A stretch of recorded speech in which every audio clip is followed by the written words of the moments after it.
underline. Omong dikit tapi nyelekit. Bersama Om Bob.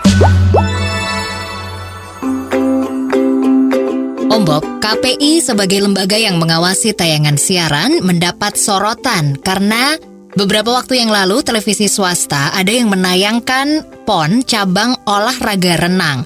Yang mengherankan, gambar atlet tersebut di-blur layaknya gambar pornografi. Bagaimana Om Bob menggarisbawahi masalah ini? Memang akhir-akhir ini kalau kita nonton televisi di Indonesia, hampir keseluruhan itu terdapat gejala-gejala yang seperti ini. Orang awam mengatakan ini sok suci gitu ya. Jadi terbukti tadi ada gambar penayangan atlet berenang itu di-blur ya. Kemungkinan kalau berenang itu kan pakai pakaian renang. Ya, pakaian renang yang sifatnya internasional itu kan hanya menutupi bagian-bagian yang boleh dikatakan berbau porno itu. Juga bagian perutnya ketutup kan, bukan bikini, tetapi dada bagian atas maupun dari paha ke bawah itu kan kelihatan. Lah, stasiun televisi yang bersangkutan itu memblur gambar itu sehingga ditonton ya nggak enak ya. Harusnya kelihatan orang berenang, yang kelihatan gambar kotak-kotak tidak jelas seperti itu. Ini memang dilihat menjadi lucu ya. KPI menyatakan bahwa KPI itu tidak melakukan sensor yang macam itu. Tetapi perlu kita pikirkan apa sebetulnya yang terjadi. Sangat besar kemungkinan KPI salah menerjemahkannya larangan-larangan pornografi itu. Memang diketahui di Indonesia ini masalah pornografi ini kan menjadi masalah seleranya pejabat. Tidak ada satu peraturan yang hitam putih. Yang namanya pornografi itu misalnya begini. Tidak boleh menayangkan ini, itu. Tapi bukan cuman dilarang menayangkan gambar-gambar yang bersifatnya pornografi. Lah ini memang membuat stasiun televisi itu menjadi ragu-ragu. Karena pasal karet ini bisa repot ya. Bisa-bisa nanti kalau ada sentimen atau hubungan kurang baik dengan yang menentukan izinnya kan bisa dicabut. Padahal investasi di televisi itu kan besar sekali.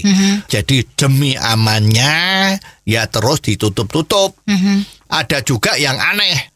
Itu ada satu pameran seni, ada patung-patung yang tidak pakai baju ya, ada kelihatan bagian dada yang terbuka itu juga di-blur. Ya.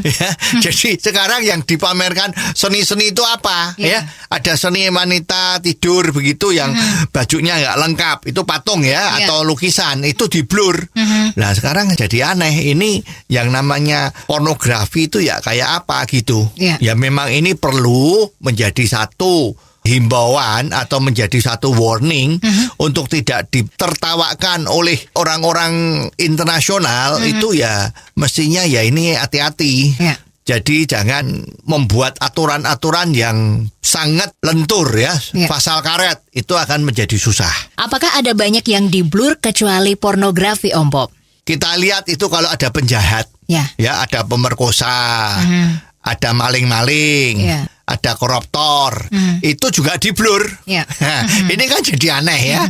Tidak termasuk di dalam pornografi tapi di-blur dengan alasan melindungi hak asasi dari orang pesakitan tadi itu ya. Nah, padahal kalau memang itu pencuri yang tuduhannya sudah hampir betul ya, pasti betul lah ya, karena ketangkep basah, ketangkep dari CCTV ya, dan memang ini sudah dikelahkan sebagai seorang tertangkap kalau dia pemerkosa atau pencuri, penjambret. Itu kalau di-blur yuk bagaimana masyarakat tahu siapa orangnya? Kok malah dilindungi? Terus juga itu penyelundup narkoba, itu juga di-blur, ditutup mukanya. Lah itu mana kita tahu? Kalau tidak ditutup kita tahu. Jadi kalau kita kelihatan di jalan seperti itu, hati-hati loh, ini dia pencoleng. Nah kan begitu kan masyarakat menjadi aman. Malah yang ditutupi malah penjahatnya itu ya. Padahal yang penting malah harusnya yang ditutup tuh polisinya.